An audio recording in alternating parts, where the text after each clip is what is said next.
we share a lot of common thoughts. One of them was the idea around the podcast, which was let's help people. If you're going to win in your market, it is really important you connect to people. And the best way to do that is to share part of who you are. People are listening to you, but it's really in turn kind of that the satisfaction that you get as a storyteller, being able to talk to people about the things that they're doing so well. But we definitely use the mattress industry as our vehicle, and we try to map it back to that. And it all comes down to people having a great story to tell.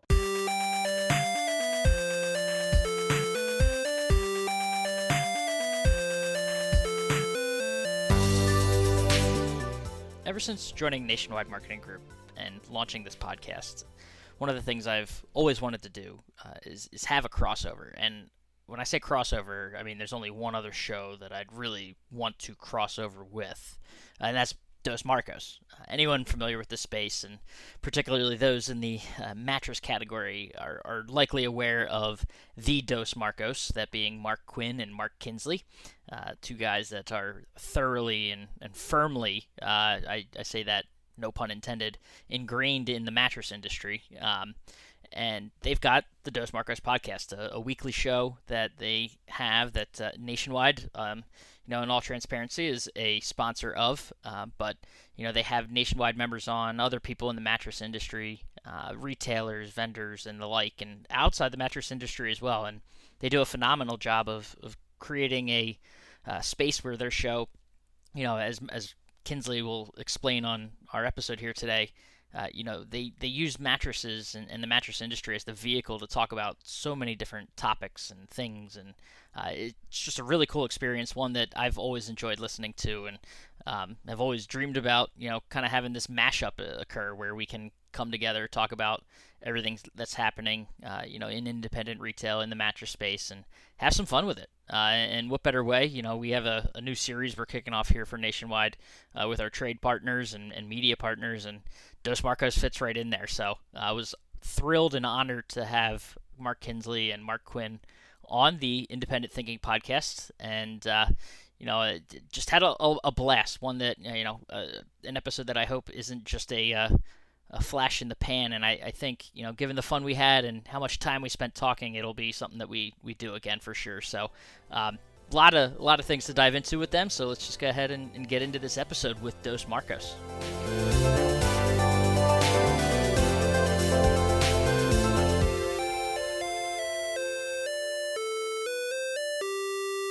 All right, we're back on the Independent Thinking podcast, and worlds colliding. I've been waiting for this. We've been talking about this since Nationwide launched our Independent Thinking podcast, but even before then, I think, even prior to me joining Nationwide. But really excited now to have Dos Marcos, Mark Quinn, Mark Kinsley, joining the Independent Thinking podcast. Guys, hey, we're all locked up here, but I appreciate you finding time and fitting the Independent Thinking podcast into your schedules.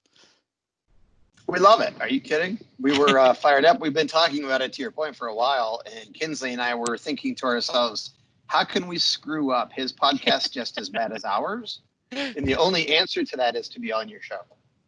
Yeah, and I would put money down at this point that we can really do some damage here today, Rob. And we'll tread lightly. No, but the way I've been thinking about this is it kind of feels like that Dick Wolf universe, NBC. He's got all those Law and Order shows, and we've kind of been existing in this, parallel universe. And now we get to finally have our crossover. We got Law and Order, SVU crossing over with whatever, his Chicago. That's what it is. His Chicago world. He's got med, fire, police, doctor. I don't know what other industries he can pull into it, but we're finally having our Dick Wolf moment here with our podcast. So it's pretty cool. I've been looking forward to it and excited to do this. We kind of jokingly say, but also half serious, that we have the galaxy's greatest mattress industry podcast. And so now we are on the galaxy's greatest podcast for independent retailers. See that? By far. It is a collision. I mean, if this is like galaxies coming together, who knows what can happen? We actually had an astronaut on our show. You've had Mike Massimino on your show. Yep. We had his friend, Chris Cassidy, who's currently on the space station. He just did a spacewalk. And so these guys have been in the galaxy. They understand what's going on, and we'll take that endorsement, even if they didn't give it to us. You know what? We were, I don't know what the right word for it is. My son would call it simpy.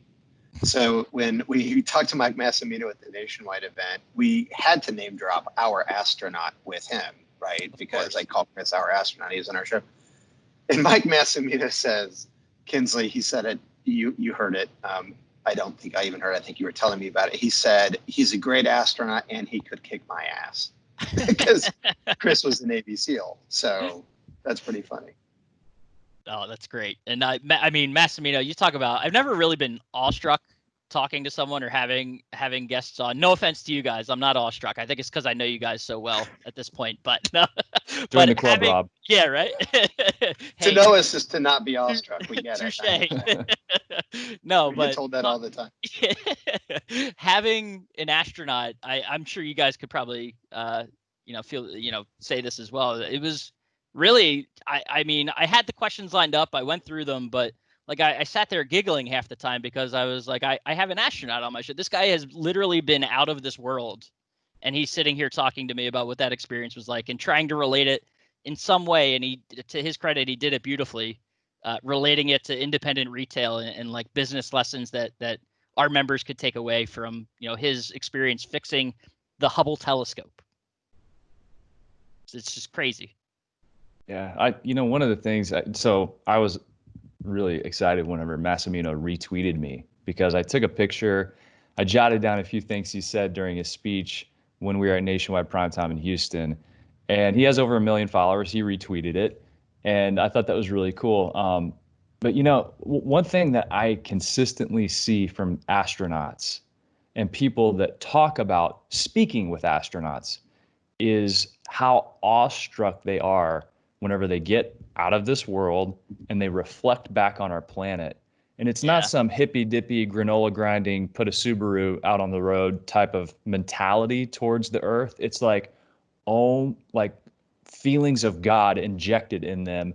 And they see our earth in this whole new way and they want to protect it because it is this paradise. And they get to watch it live and breathe and change from a vantage point that almost nobody gets to experience. And they're all like that. Every single one that I've come across and all the people that I've talked to that have spoken with astronauts. Kinsley, to make your point, one of the things we asked Chris was, so you're up there for 6 months because he did a tour already. And I said to him, so what do you do? Like for 6 months, you're up there. Like, how do you entertain yourself? I mean, you'd think you'd just go stir crazy. And he said, I look out the window. He said, we watch movies and listen to music and stuff. He said, but I look out the window. You don't get to see that view every day. He said, you can just stare at planet Earth and just have this thing, this overwhelming sense of wow. I thought that was a pretty cool way to explain what Kinsley just said. But yeah, no, I mean, I only a handful of people have ever been able to stare out the window from space looking down on Earth. And I think the way that Massimino put it, he used to view himself kind of as he grew up, like his vantage point of where he was a resident of kind of expanded, obviously, growing up in New York to then having the patch on his shoulder, as an astronaut, the American flag patch, and thinking of himself in that regard as an American citizen, and then going up, in space and seeing it, it goes even further and says, that he was a citizen of the world. And to, like you both said, thinking about it as, needing to protect this planet just because of the look he got on it, looking down on it. But we could go on talking about space and astronauts, I think, for a while, but we'll focus it in a little bit. Before we dive into the obvious stuff, I want to really get to talking about the podcast. Tell us each a little bit about each of you guys and your backgrounds, how Dos Marcos came together, and sort of how you guys came up in this industry. Start with you, Kinsley. How about we start with me and I tell you about Kinsley? And then Kinsley. We could do that. How about that? The interviewer teed it up in my direction, so I get to take the first swing. Not used to this. Okay. You're not going to be as nice to yourself as I would. So Mark Quinn is my hero, number one. And he knows it. So he actually brought me into the mattress industry as a younger guy than I am now. And he was my client because I was working at a marketing agency, and he worked at Leggett and Platt and handled marketing for them. And it's, of course, a big Fortune 500 company, $4.5 billion in revenue.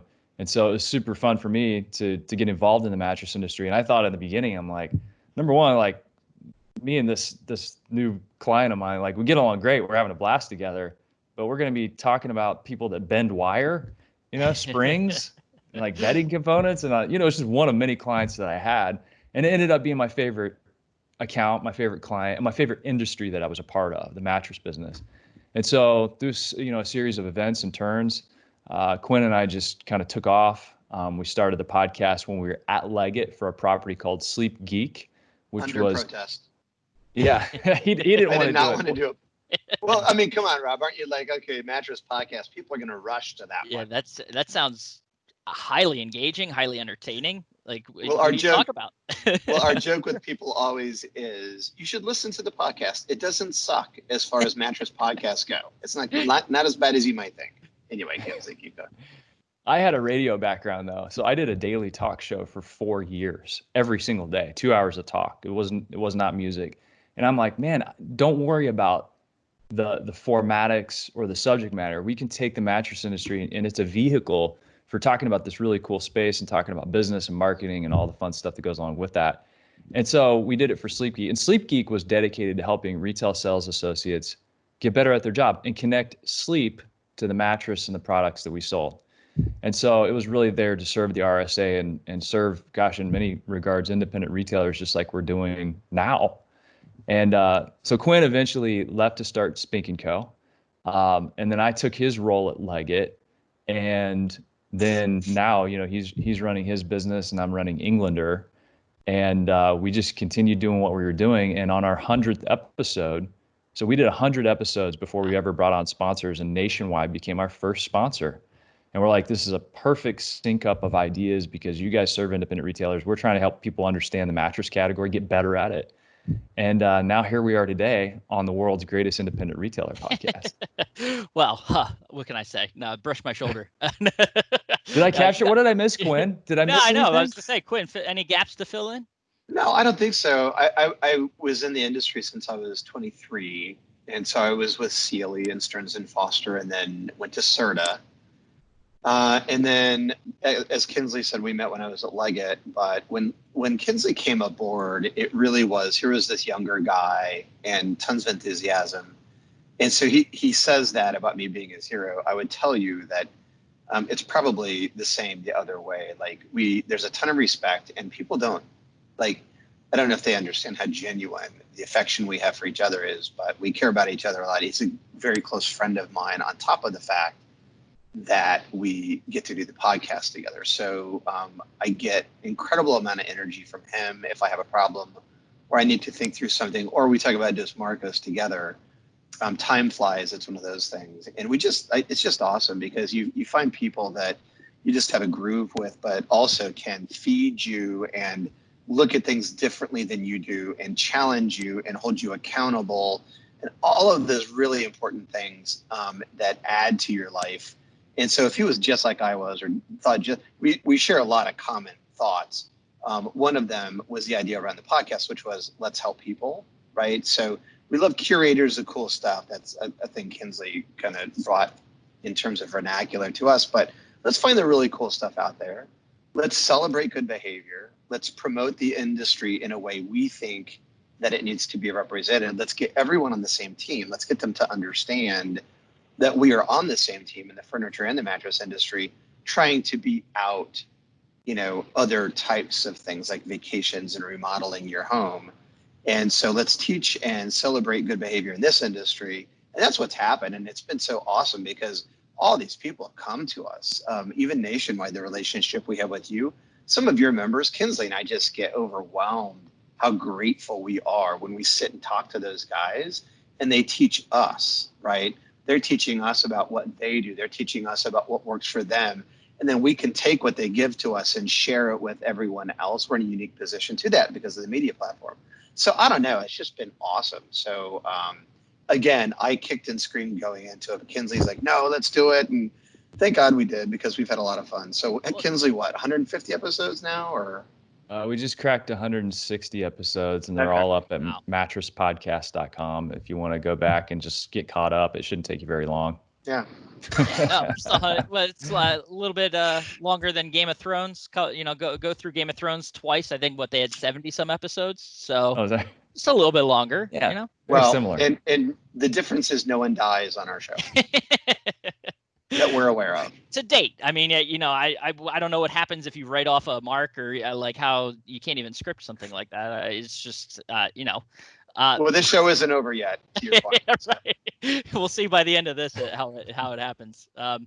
No, but to your point though, this kind of, and this goes, but I can kind of talk about it from a trade media background perspective.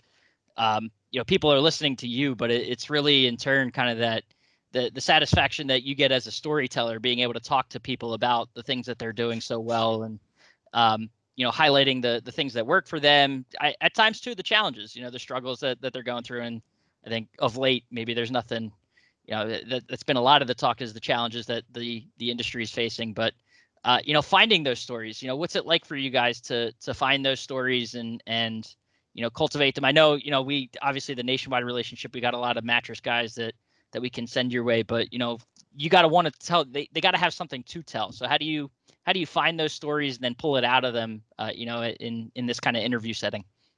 Well, I'll speak to it first. It's just what you said, Rob. If you come across somebody and you do a little digging, you're kind of mining for information, and there's no story there, it's not really going to work that well. We are storytelling animals. Like, that's how we relate to each other and pass along wisdom and knowledge. And so, for example, when we had Rick Anderson, who was president of Tempur-Pedic North America, Rick had a great story to tell about coming from a background at Duracell batteries. And he lived through the Energizer Bunny battle from a marketing perspective. He gave us all this insight into the Tempur-Pedic brand being worth $3.5 billion, stripped of any assets.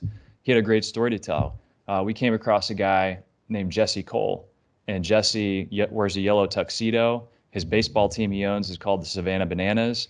They have parking lot penguins. They have grandma beauty pageants. They hold up babies in center field and play the Lion King music. They turned baseball from boring to exciting. And he had a great story to tell. So we had him on the podcast. We just had David Saxon, author of The Soul of an Entrepreneur. So it's been amazing to me. And I'm so humbled and just grateful to people, because it took a while, right? And we started very focused on the mattress category, but now I think we've been able to kind of magnet some people in that are adjacent to our category, but have lessons all of us can use. But we definitely use the mattress industry as our vehicle, and we try to map it back to that. And it all comes down to people having a great story to tell. And Quinn, talk about this. When we sat down at Primetime the first time, we did 20 podcasts, and most of it with Nationwide members, and most of them didn't think they had a story to tell. It's so true. And part of the reason for the exercise, Mike Whitaker had a great idea in having us do 20 podcasts, because the theory was that everyone out there has this great story to tell, but you go to their About Us page. Whitaker has this great thing where he has independent retailers come in and he scrubs their About Us page before they get there. And then he talks to them about that when they're in the session, the leadership session with them. When we sat down with those guys and we drew them out and had them tell their story, it blew us away. We would kind of, at certain points, even in one of the learning sessions, this guy was like, yeah, we had this Amish furniture and we go to this farm and these people do it. And Kinsley and I inevitably always kind of look at each other and go, this guy's got a great freaking story. And sure enough, you go to his website and it's like, we believe in quality furniture at the lowest prices. And we're like, no, don't say that. Very cookie cutter. Yeah, you have so much more to say. So we love geek out on the fact that we can bring that out. And then we try to say to them, listen, if you're going to win in your market, it is really important you connect to people. And the best way to do that is to share part of who you are. Talk a little bit about your family if you're comfortable with that, but tell your story, because people connect to you to the degree that you have common ground with them, right? And there's so much discourse in the country right now. I really think that's a solution for that too. Rob, because if people were just like sit down and have empathy and try to learn about other people's opinions or learn about other people's businesses in this case, it's amazing how much affection you have towards them once you know, oh my gosh, I love dogs too, or oh my gosh. And so anyway, we think that's a really cool part of what we get to do is help people kind of come to that point. Well, it's that human element. Like when you're on a website, I mean, yeah, you're trying to transact, you're looking for product, but especially and maybe almost exclusively when you're talking about independent retailers, it's that added human element that really kind of distinguishes them from big box and going to sort of these corporate stores where there is no face. It's you're walking into blue shirts, orange shirts, whatever, what have you. Whereas, when you're shopping local, you're helping that family, you're helping, those employees. And I mean, I get wanting to imitate big box in a sense, and just sort of the convenience and maybe price as well, of course, but it's that human element and being able to be personalized that really separates these members, these companies, these retailers. And they got to exploit that. You got to show that on your website. And what better way? There's an old story I tell about my friends Ray and Kathy Crane, Crane's Mattress up in Northern Ohio. And I got to work with them a few years back, and we really dug in, like, what makes your business unique? And I just kept turning the screws. Thankfully, Rob, I mean, Ray and Kathy were like, we want to do this. We want to do this hard work. And so I just kept pushing them. What really makes you different? And it all came down to their family. They're a family-owned business. And I said, great, you're a family-owned business. Where's your family on the website? Is your family in all of your advertising? If you can't just say one thing, you have to prove it. If that's your position and that's what makes you unique, then let's prove it in everything you do. People will get to know you. They will trust you. They will want to do business with you. You will become a preferred place to shop. And sure enough, we worked with them. They had meaningful and significant kind of advancements in their business. They stepped away from it. I stepped back, and it was like they had to kind of take it and run with it. And they paused for probably 6-8 months and didn't do anything. And they said, okay, let's trust the process. Let's trust the system that we set up.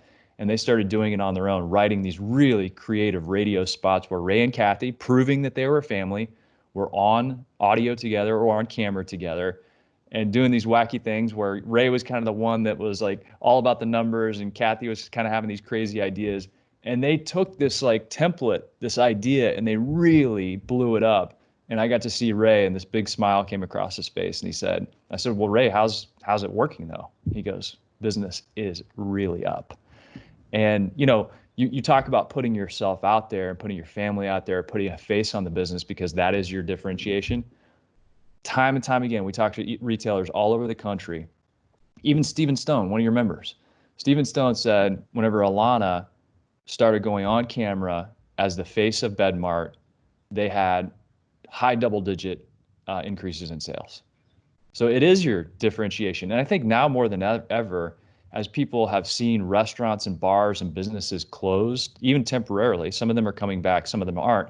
Yelp said 41% of people on their platform, businesses, closed permanently. Wow. So when people see this in their neighborhoods and they understand the impact of vacancies and the impact of lack of texture in a neighborhood because that business is gone, I think people are going to want to support that if they're reminded to do so, and if they're giving a compelling reason to go shop there. So let me kind of add on to what Kinsley's saying. So if you think about big box compared to independent retailers are actually in ways much better suited to become preferred over the big box as a place to go. And here's what I mean. And here's how you know. So everyone listening to this that's an independent retailer, I want you to think about your favorite brand. So it could be Apple, it could be Ford, right? You could have been a kid that grew up with your dad, like reworking cars, reworking engines. So you feel something towards that favorite brand. It could be Rolex, it could be anything. And so the question I have for everyone listening is, do people think about your business or do they feel something about your business, right? So if you think about going out and asking 10 customers, maybe people that have done business with you for the first time, or not the loyal 10-year guys, but say, why did you come here? If the answer is because they saw a sale or there was a special offer, that's fine because it's advertising and it's part of the game.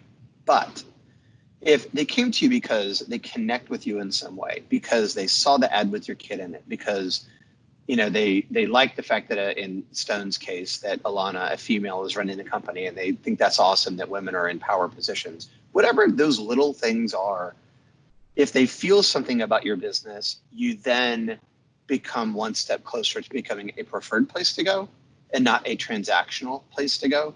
And when you flip the switch on, that's where the gold is. And Kinsley and I kind of joke, but the real value in business or in life, right? It's in the intangibles. It's not in, hey, we got to deliver stuff right. We got to have quality. That's all price of entry stuff.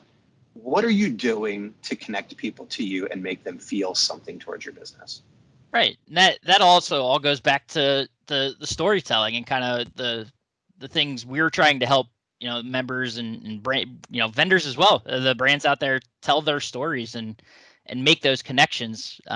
Because, like you're saying, a sale, saving a couple bucks is great. The convenience of being able to get it in a certain amount of time, that's awesome. But it's once you get past that, and once you kind of make that connection, that you're not only getting that sale that day, but you're potentially earning a customer for life. So that recurring revenue of having them come back and, not even themselves, but making the recommendation to others that they know that are close to you, that really adds the value of what, it all comes down to being able to tell your story and make that connection. So great. Well, we've kind of touched on it a little bit here, but beating around the bush of the challenges we've all been facing. I know, like we said at the top, the last time we all saw each other was Houston in primetime, and a lot's changed since then. As far as the podcast and maybe even to businesses for your businesses, what's life with COVID been like? And, I'll throw it to you first, Quinn, this time. Yeah. So I don't know. We had a downtime. A long period of downtime. Kinsley and I, in terms of our media platform, took the time to do some strategy work. And, it's not downtime. This is a gift. Time is a finite resource. So we took it and we maxed it out, and we did some stuff that we'll be talking about later, but pretty cool. And we got to work on some things together. In terms of business, of course, we shut down at Spink & Co. Sherwood Bedding Company makes all of Spink's beds. So I started doing some consulting work with Sherwood. And so all of our factories were shut down, but now that things are coming back, we're incredibly busy, couple weeks behind actually in orders. So it's come roaring back. I think the luxury side, Rob, less than the velocity price point side. People are trying to probably be careful a little bit too, because the future is uncertain. But yeah, I'd say it's come roaring back, and I've heard that from a lot of people. Kinsley, how about you? England or kind of similar? Yeah, very much the same. We at one point had less than half of our factories shut down. A lot of them pivoted over. We started making PPE, primarily masks, and that kept them alive as essential businesses. We were providing mattresses to hospitals and places that had mattress needs. And so that was our core focus for a very fair amount of time. Different states had different mandates because we have 11 factories spread out across the U.S. And so there were very different conditions state by state. So we were able to get all of our factories back up and running and open. And in some, have continued to make PPE where necessary. But the mattress demand really kicked in. And we've kind of talked about some of the theories around that. I mean, if you're at home and you still have a job and you're lucky enough to have a job, you probably have more disposable income because you're not traveling, you're not going out to bars and restaurants, you're not doing youth sports. There are a lot of things that are kind of normal expenditures that have put some disposable income back into the bank account. And I think for travelers, kind of road warriors like us that spend a lot of time out, of course, we're in the furniture and mattress business and we might pay attention to those things more, but the majority of people aren't. And they are staying home, sleeping in their same bed every night and saying, this thing is awful. And if this is going to be my nest and I'm not sure how long I'm going to be here, I'm going to spend money on it. That's why we've seen like shortages in landscape materials. And, at our factory level, we kind of ran into some supply chain hiccups that the industry as a whole is having to work out. One of them being non-woven material that are primarily used for pocketed coils and some other applications in a mattress. Well, non-woven was being used to make PPE. And so there were shortages of non-woven.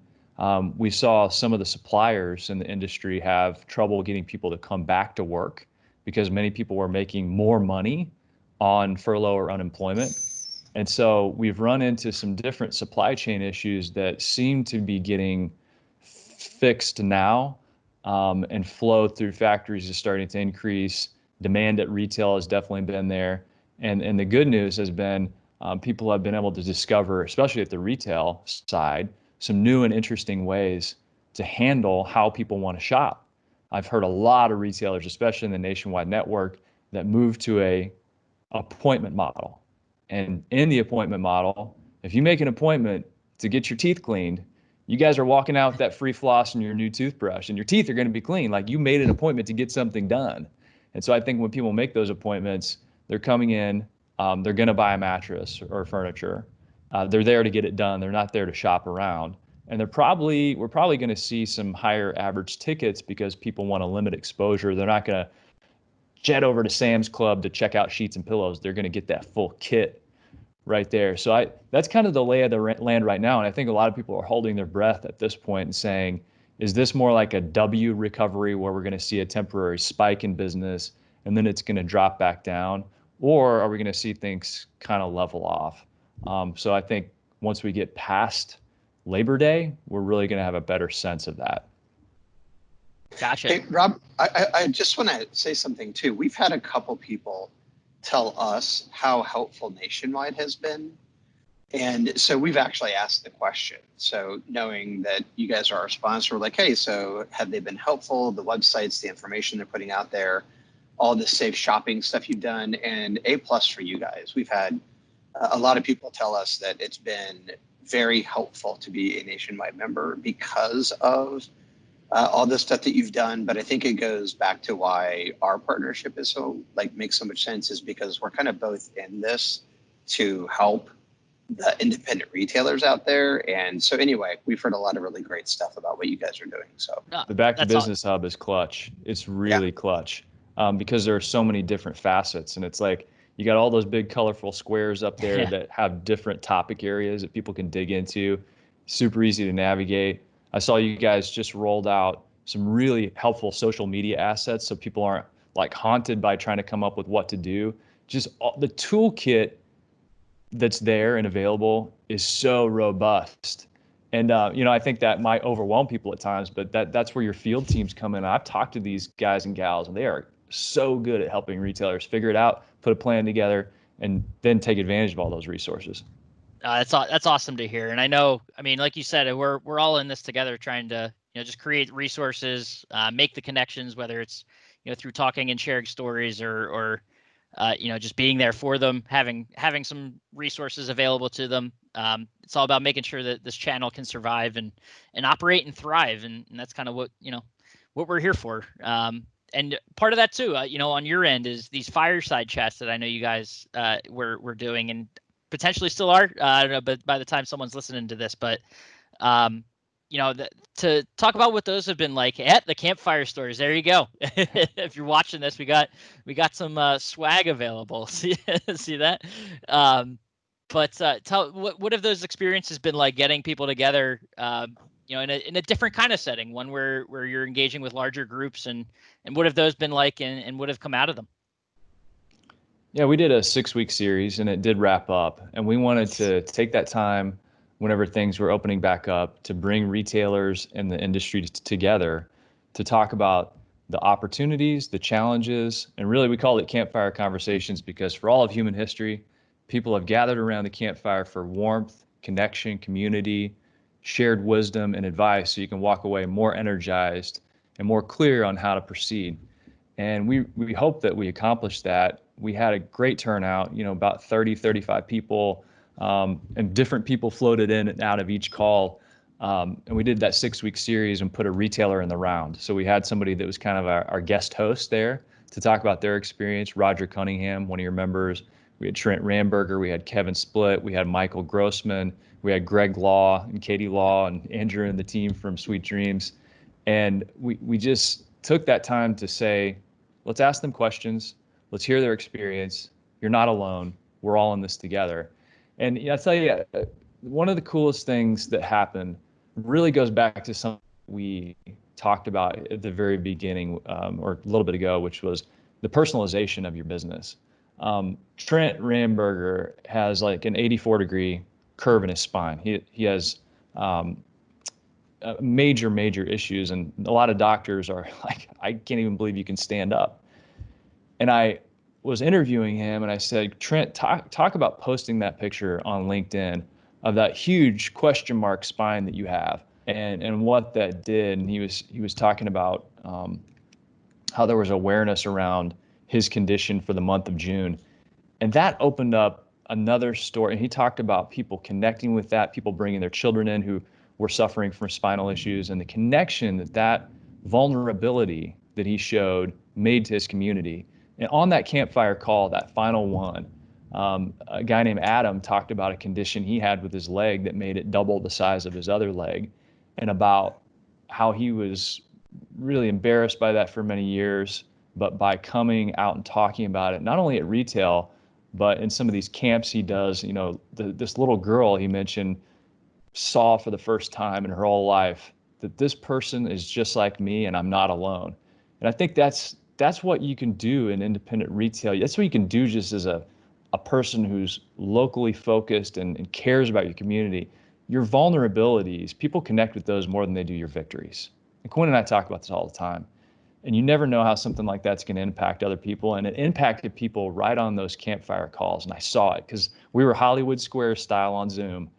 And you could just feel the emotion coming out of those. So we love doing that. We're going to try and kick up some more ideas that people can come to those calls and maybe work on some specific things. But it was really fun to see that community kind of gel and form over those 6 weeks. And people, I think, walked away knowing, hey, I'm not alone. That's awesome. And it kind of goes to show that there are so many inspiring stories in this industry, just from so many different corners of it, which is kind of a nice segue. I was planning to ask about, especially during this time too. When you need those kinds of stories to be uplifting to yourself or your business, and just kind of see that other side. Is there any others like that kind of come to mind as far as what you've seen during this time of COVID that really stood out to you, maybe from the campfires or other episodes you guys have done, or retailers you've talked with that really stand out about just what they're doing, that maybe either caught you off guard, kind of gave you that emotional feeling, anything like that? Well, Great American Home Store in Tennessee, and by the way, the cool thing about the campfire talks too is, like, a lot of times people would reach out to us after the show and go, hey, can you give me their contact information? So they wanted to get connected to each other because of what someone else had said. So there's so much value in like sitting there going, oh my gosh, that's horrible for me too, or I have the same problem. So it's just that, hey man, we're all in the same boat. We're in the same storm. We're in different boats, right? And so we saw that a lot. That story goes. There's another man, Trent's like raking it in here. I think about that story, Kinsley, with Trent during all this trouble. He used that time to shine a light on other businesses in his town. So cross marketing for them and serving those other companies. And I thought that was a really cool thing to do. Great American Home Store put together a really cool spot. And that's why the social media assets of what you guys are making available to people, it's not just like, what do you do? But it's like, how do you say it? Like, you got to be really careful here and not be tone deaf and not get too cheeky or too humorous in your approach to it, but, strike the right chord of that. So it's really important. And so I think Great American Home Store did that. They had a really cool spot, and they say, hey, look, we understand.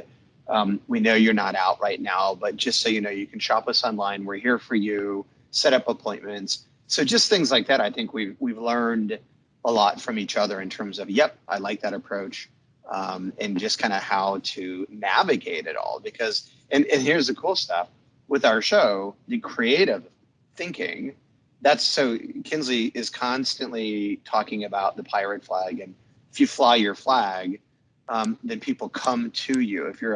I'm stealing your story here, Kinsley. Sorry, but but it's such a good start. If you sail into a port, and I'm going to get it wrong, Rob, so just wait for him to correct me at the end of this. I guarantee it. So you navigate your ship into a port, right, and you hoist the Jolly Roger up. Then people are going to do one of two things. They're going to like come towards you because they're a pirate, or they're going to run like hell because they're afraid of pirates, right? And so with our show and with the whole campfire thing, you raise your flag. This is who we are. This is what we stand for. This is what we want for you. And then people come to you or they run away from you. And that was a great opportunity for people to come to us. So how did I do, Kinsley? Did I butcher you or? Man, I'm so proud of you. I really am. That was you captured the spirit of it, and that's all that matters. I was watching Kinsley the whole time while you were telling that story to see his face to know if you were on track or not. It seemed pretty good. I mean, I didn't tells in there. In Kinsley's story, he like draws it out. He introduces a parrot named Mikey and this whole story. And I'm like, you don't need the parrot in there. It's just the Cliff Notes version. That's all Tighten we need. it up. That's right. Tighten it up. Oh, no, that's awesome. But I mean, as we're kind of coming through this, you guys had an episode recently. Correct me if I'm wrong, but you kind of dove into what the future of this space, of what retail and mattress retailing could look like. You had a future. You might have even mentioned the name slipping me, but the retail futurists on your show, Doug Stevens. So talking about what it could look like. So what, whether from him specifically or, just in kind of what you've heard through conversations, how much will retailing change? You mentioned already, obviously, the appointment retailing that we've seen. Internally at Nationwide, obviously the focus on digital more so than in the past, maybe with retailers. But, from everything you're hearing, how much will retail change because of COVID? It's going to change a lot. Obviously, for the mattress industry, specifically. We think that we talked about this a little bit. We think that crisis fast tracks trends, and it's not going to fast track all trends, but it definitely has the ability to move certain trends that we're already seeing traction and momentum into the future faster than they would have normally happened. Online education, you think that's going to be a thing now? Yeah, I just saw a commercial for free high school online, completely free high school. I would have been signing myself up for that, by the way, back in the day. So we're going to see free high school.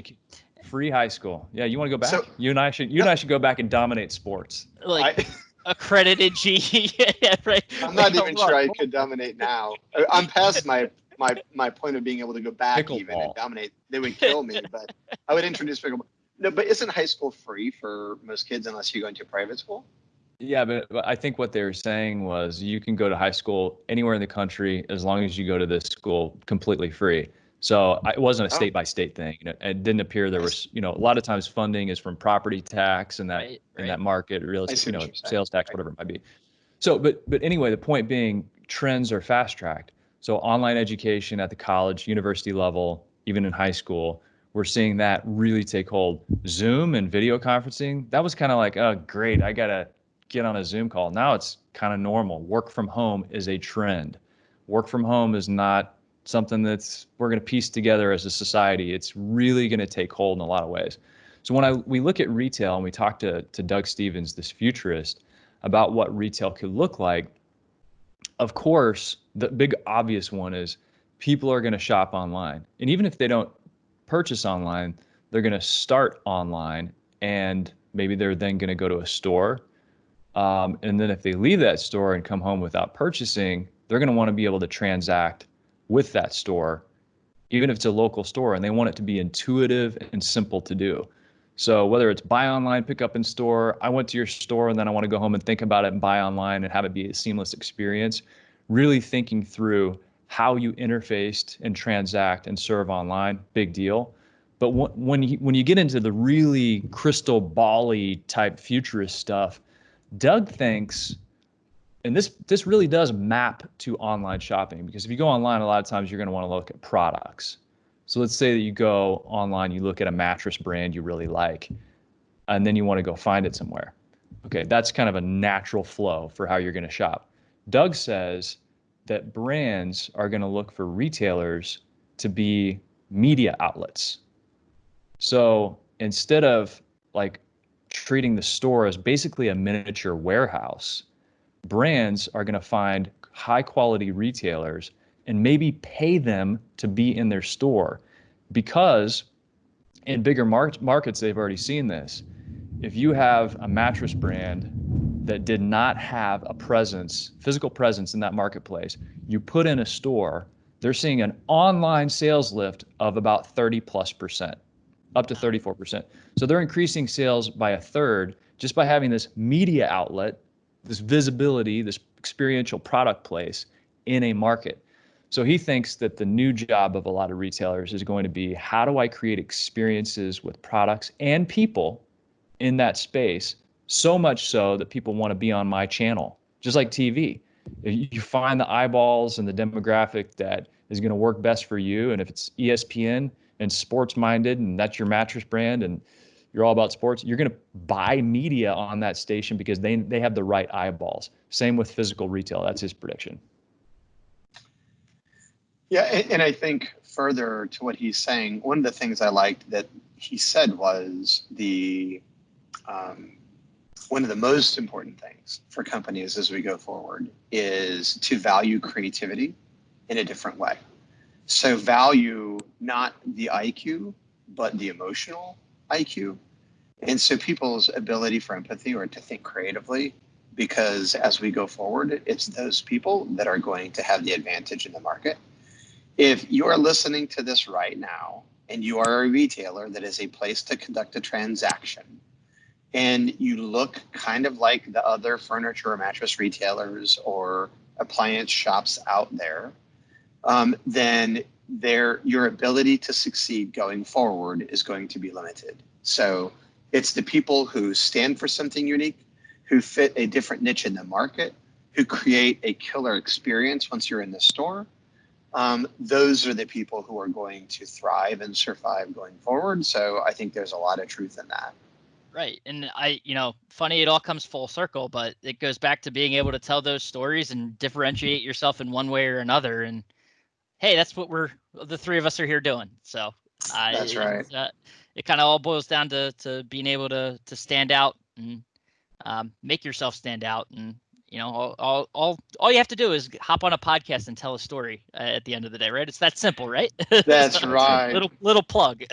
But well, and it's doing it, and just like you're talking about, when everything changed for us whenever we started going to a weekly podcast, and we know it's simple, and it's like, just eat your own cooking here. It's like what we would tell anybody. You got to tell stories, and you got to do it consistently over time, because people, when you disappear, you're gone. If Saturday Night Live started airing on Tuesday nights, people would be really confused. You talked about Law and Order, SVU, or whatever that show. It's on at the same time, Yep. and it follows a similar format every episode, because people can make an appointment with it and they kind of know what they're getting into. And it's consistency over time that builds trust and audience and brand and all the things that are going to help you differentiate. So you get in there, you figure out who you are, what you believe, and then you tell your story consistently, not erratically, no spurts and stops. Right. One of the things he talked about, Kinsley, do you remember he was talking about Nike? And they made a big decision at one point that they were going to reduce the number of retailers they did business with. And they did it drastically. It was like 50,000. I'm making this up. I'm totally wrong. Kinsley probably can remember better than I, but 50,000 doors down to like 1,000, right? And their whole idea was to funnel their business through retailers that get it. And so if you think about your favorite brands that you're carrying now, if they were to do the same thing and really shrink the distribution base, but go through the retail channels that they felt added the most value, told the best stories, had the best experiences, would your retail establishment make the cut? And so going forward, you look at as an example in our industry, Purple Mattress. They've done so Tempur-Pedic, in my opinion of it, is really the only company out there, and Select, that have created real preference for the brand, right? So I just don't know of the brand, but I actually want the brand over other things. But Purple has put so much money into advertising. They've created raving fans. How do you make them feel like their customers? They like them because they love their spots. They love the creativity that they bring to the marketing space. So now there's an affection for that brand. So what Purple is doing is exactly what Tempur-Pedic did at the beginning. They're picking and choosing the retailers in those markets that they want to push Purple because they have limited capacities. So that's a great example of what Kinsley just talked about. Like, you are a touch point for their brand, and they want to make sure that they send people to experience their brand in a place that gets it and does a great job. Right. And this is what happens when three podcasters get together and do a great. I could talk to you guys for 3 more hours, and have fun with it. But we know. I think you guys would agree. We know that at a certain point you lose your listener. Like you mean a half hour ago? With us, Yeah. Rob, we can always come back for round dose. Oh, Okay. my God. Oh, there you go. Dose round of Dos Marcos. Man, I love it. No, but this has been a lot of fun, and like I said, we could keep going, but we'll save it. We'll bottle it up for round dose, and I truly appreciate you guys taking the time out of your schedules and chatting with us and sharing, imparting some incredible knowledge, on the independent thinking podcast for our retailers. So, I hope to see you guys in person soon. But for the time being, I guess keep chatting every week. You guys said it every week on, mattress.com. There you go, mattresspodcast.com. Yeah. Mattress.com, and a particular day of the week that you want to tell the Every audience. Monday. Every Monday Yes. to check. And if you just go to mattresspodcast.com real quick, and a little box pops up, and you can put in your email, and then it'll just send it to you every week, so you know what's happening in the mattress galaxy. Get the notification, and Dos Marcos can buzz your pocket. There you go. Hey, Rob, we really appreciate being on. Thanks for taking the time to talk to us, and we really appreciate. Kinsley and I both love Nationwide. The people we've met, the experiences we've had at your live shows, the conversations we've had. It's been remarkable for us. So for all that are listening, and for all you guys out there, thanks for being so cool to Dos Marcos, and every time we're around, it's a pretty neat thing for us to get to do and be part of. It's awesome. It's certainly mutual. So we appreciate the support, and you guys sharing the stories of the members. So till next time. Thanks, Rob.